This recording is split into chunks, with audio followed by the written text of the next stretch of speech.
नमस्कार प्रेक्षकांनो, लग्नानंतर होईलच प्रेम या मालिकेच्या येणाऱ्या भागामध्ये आपल्याला असं पाहायला मिळतंय. काव्या ही घर सोडून गेलेली असते.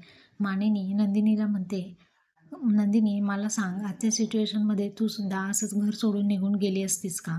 त्यानंतर नंदिनी जीवाकडे पाहत म्हणते, नाही, मी सांगूनच निघून गेले असते.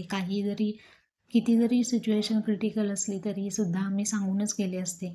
इकडे जीवा आता पार्थला म्हणतो की तुला खरंच वाईट वाटत आहे का? त्यावरती पार्थ म्हणतो, वाईट काय वाटायचं त्यात? एखाद्याबद्दल जेव्हा फिलिंग्स निर्माण होतात तेव्हा त्याच्या सर्व चुकीच्या गोष्टीसुद्धा आपण सांभाळून घेतो. इकडे मानिनी रागात काव्याला म्हणत असते, तू घर सोडून निघून गेले आहे, नक्की येणार आहेस की तिथंच राहणार आहे?